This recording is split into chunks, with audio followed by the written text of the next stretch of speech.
What up, my fellow Knicks fans? This is your guy Marcellus Ease, and don't panic quite yet.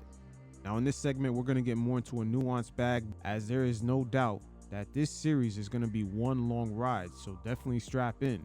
And in a way, blowout losses like this is sometimes a good thing, and it should be expected. The Boston Celtics are the reigning champions, but there was still a lot of great concepts to take away from this game. Jason Tatum as well as Jaylen Brown still looked a little questionable going one-on-one, especially when they don't gain any advantages.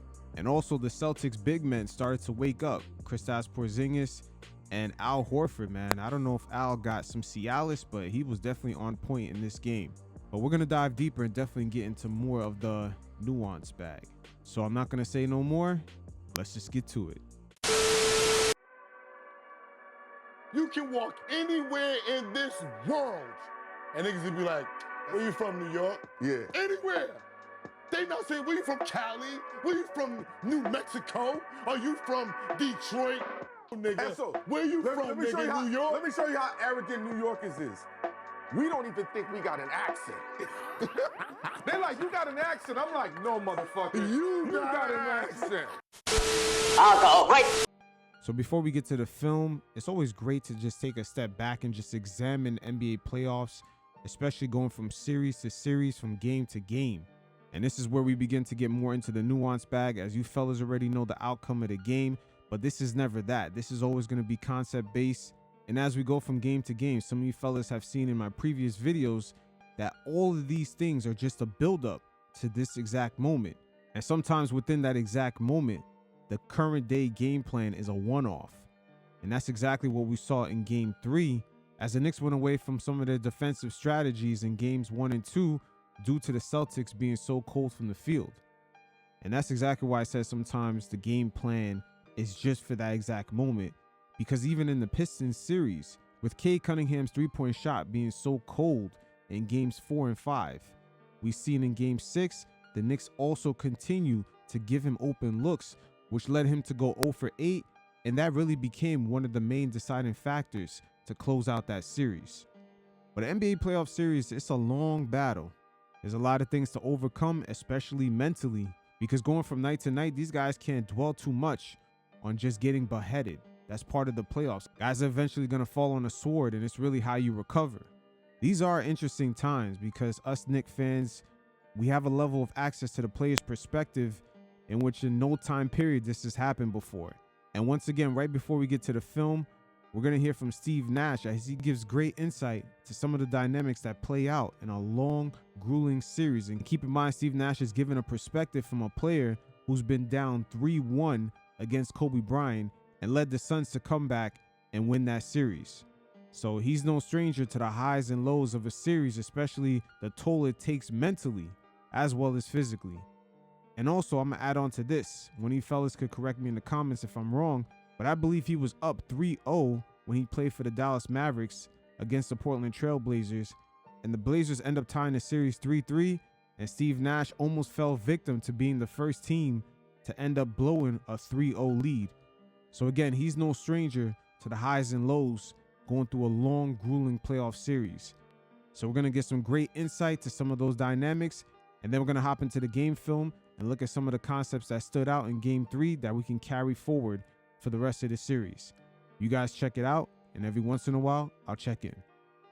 You know, we talk about this a lot, but like the playoffs, never too high, never too low. Like like the overreaction, there's also shreds of truth in that from an emotional standpoint of a team. And if you haven't played a lot of playoff games, you're a young player, you haven't maybe learned those lessons or had a few scars, you can ride this emotional roller coaster, which doesn't help you, right?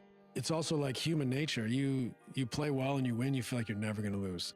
Like again, the human element is always so fascinating to me because like, no matter how physically tough you are, like there's a resilience component to this that shows itself in so many ways. Like we want toughness, we want physicality, but the real toughness is mental toughness, right? Like to be able to stick with the game plan, the script, the ebbs and flows of the game, the adjustments, the read and reacting, the being greedy in big moments, like, you know, being efficient, cutting all the extra fat in a performance, so to speak. Like there's no time for that against elite teams. You can't like feel high and mighty and things are going to come easy now that we're on a roll.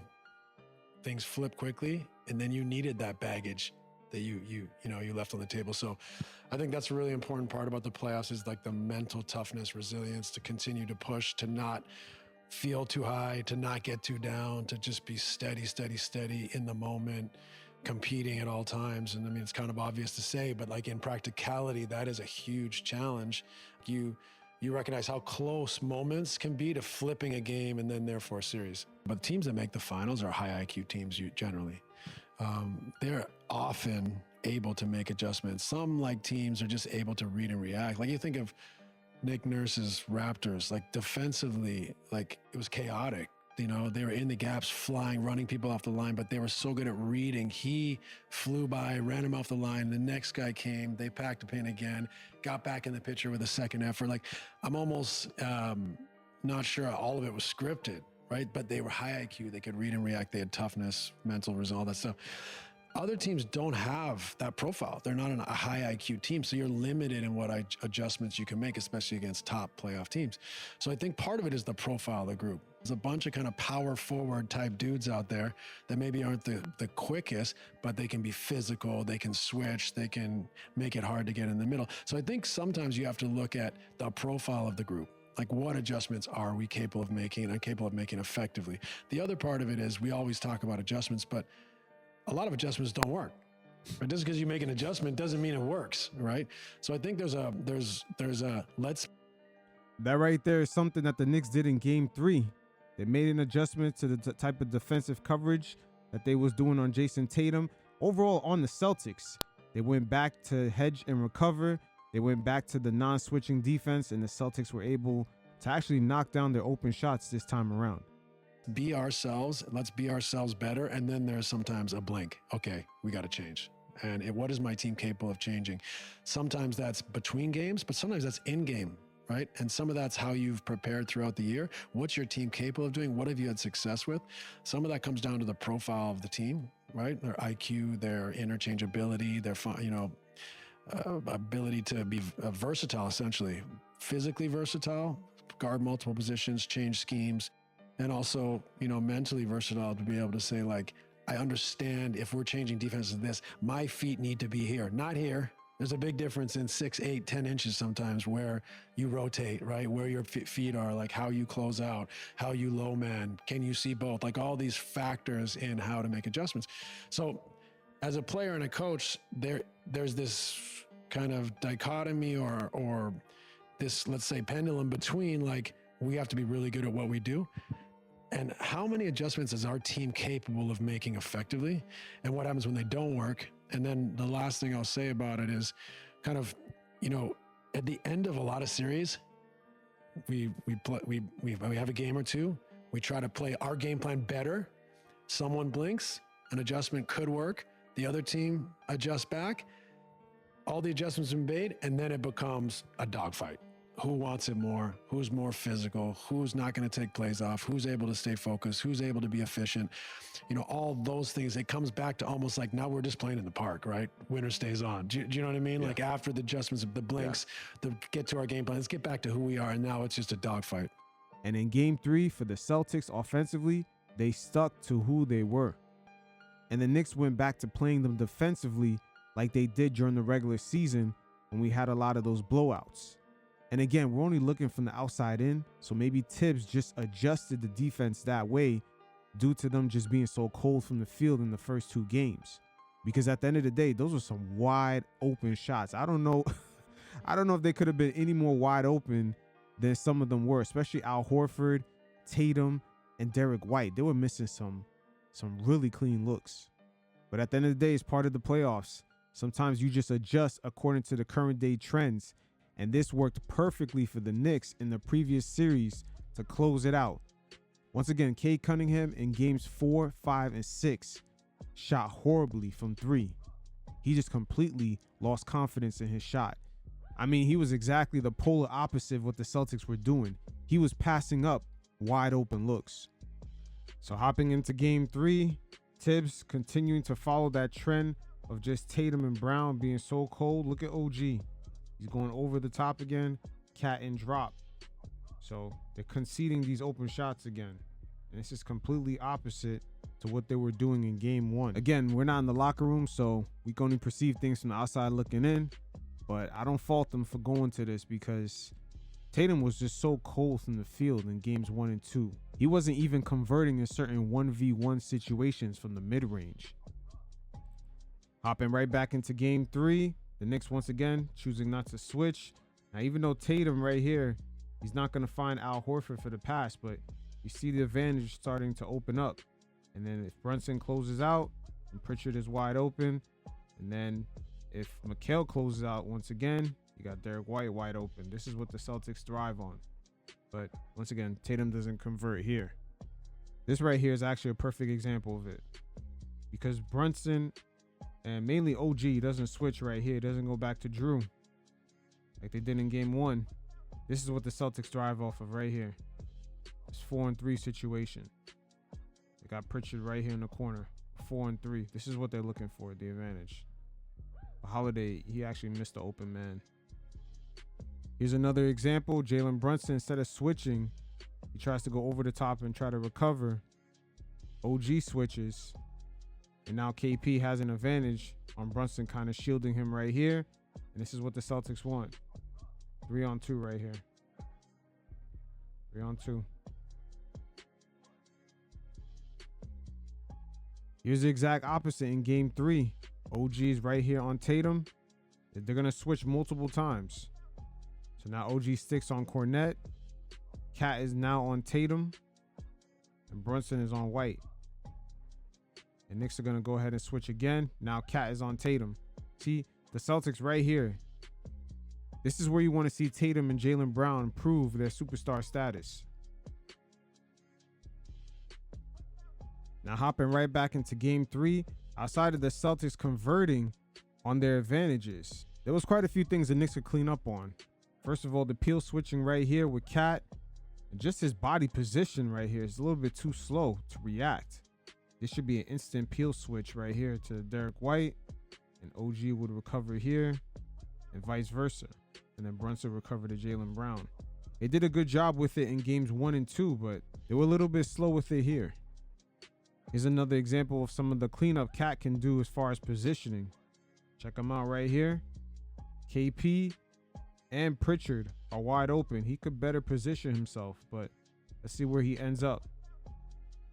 Look, he sticks on Tatum right here. He can more position himself in between this pass right here. He could still get to Tatum.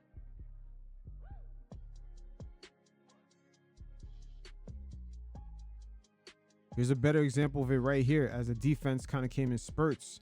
Brunson right here with a nice switch. The peel switching is much better here. And then Josh Hart is going to switch right back. Brunson is going to go right on Pritchard. And then Mitch is going to go right on KP. Shot clock violation. It's almost as if the Knicks defense is going back to drop coverage or just hedge and recover. Made them more lackadaisical with the details. You also factor in the Celtics are hitting their shots, and the Knicks for the most part was down 20, probably played a part. And going back to what Steve Nash has said earlier, sometimes the game plan for that specific day does not work, like Tibbs testing out the Celtics shooters, and guys got to die on that hill and just forget about it, don't dwell on it, and move on to the next. Now, even though the Knicks did struggle in this outing, one thing I couldn't help but notice is Jason Tatum and Jaylen Brown on one-on-one situations. Anytime they didn't really gain an advantage, they looked really questionable. And I say throughout this series, when things get tough, as long as the Knicks can keep it close to the very end, they do have the player that is definitely more clutch in that situation. Jaylen Brown, once again, and Tatum, they look real shaky in 1v1 situations. Look at Tatum right here, 1v1 with OG. He just doesn't have this matchup. His jump shot isn't consistent enough. You see Brunson, we've seen the spots that he likes to get to inside the arc. Matter of fact, what contributes to his points per game totals during the regular season is a lot of the shots he's getting from inside the paint. You add on top of that, he has a pull-up game from 3, even off the dribble, and we really have not seen him go through stretches of the season in a cold drought like Jason Tatum. Also, another thing that's playing out Brunson is dominating his matchups against the Celtics centers. I cannot say that in reverse. Tatum is he's not really gaining any separation from Cat as well as Mitchell Robinson anytime he attacks inside the arc. Brunson in games 1 and 2 has actually preferred KP and Al Horford on the switch in order to go to work. Tatum trying to get separation draws the offensive foul. This right here is a perfect example. Look at Al Horford get the switch on Mikal, and now Cat is one-on-one with Tatum. Ask yourself, what could Tatum do right here? And in game 3, Al Horford, he was hot from 3. But in the first 2 games, he was clanking wide open shots. So what happens when those shots are not falling? So he doesn't become as viable as an option. You know, when it comes to Jason Tatum, these are good questions to ask. Knicks, once again, they switch right here. What is his go-to move? Just tries to draw a foul. In a 7-game series, things are going to get interesting because he has a lot of Knicks players to go through. He can go 1v1 with Mikal, Deuce McBride, OG Anunoby, Josh Hart, and Mitchell Robinson. That's a lot. I mean, that's crazy. He's not even fucking getting separation from Karl Anthony Towns, which is crazy. Tatum right here getting the switch on Deuce. And can his shot be consistent enough? This shot right here, can the Celtics really count on it? Tibbs will have a lot of options, a lot of fresh bodies to put on Tatum. And when you take a step back and look at things, you could say easily the gap between Jaylen Brown and Jason Tatum's talent level is a lot smaller versus Tatum, and that gap between him and SGA, it's a lot wider. And that's a harsh reality that Celtics fans, as well as the NBA media, they don't really come to grips with that. And Tibbs, once again, he's going to have a lot of fresh bodies to throw in their way. It's going to be Mikal, Josh Hart, OG, got Mitch. And I'm telling you, the politics of the league it's a very interesting dynamic what's going on between those two, because they are not far apart in their talent level. And sometimes you see it going from game to game. And when we go the other way and check out Brunson, he's got a whole package of dance moves for KP and Al Horford in the paint. And Money Mitch is really causing an issue for these two in the paint. He's just really killing Jaylen Brown and Jason Tatum's drive. Look at this hesitation right here. That's all due to Money Mitch and OG down low. I don't know what it is, but Jaylen Brown has not been able to convert on Brunson almost to the same level. We've seen Cade kind of take it to Mikal, even OG in the paint. Cade's layup and floater package, and it's looking like it's much better than Jaylen Brown's.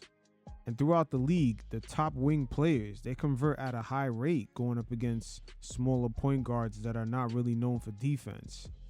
And so far in the first, I would say, 3 games of this series, Jaylen Brown has shown that he doesn't really convert as high as he should going up against Brunson. So it is what it is. A few things that was kind of overlooked was the good minutes from Deuce McBride once again in game 3. That kind of went to waste. And Mitchell Robinson, hopefully he continues, especially on switch defense, to maintain himself going up against some of the mismatches with Tatum and Jaylen Brown. Overall, the Knicks, they did struggle to attack offensively against KP and Al Horford in the paint. The Celtics bigs, they kind of woke up out of nowhere. They were not only converting, they were grabbing offensive boards, and they were kind of doing their thing. I believe Lou Cornette, he was actually doing his thing also along with KP and Al Horford. So in game 3, the Celtics bigs, they definitely had some impact. But we'll see. The Knicks definitely have to keep the Celtics from getting all these open 3-point shots. I'm pretty sure Tibbs is going to switch up the defense. So it's definitely going to be a long series. You fellas definitely be patient. Don't stress yourselves out. But until next time, you guys stay safe. Peace.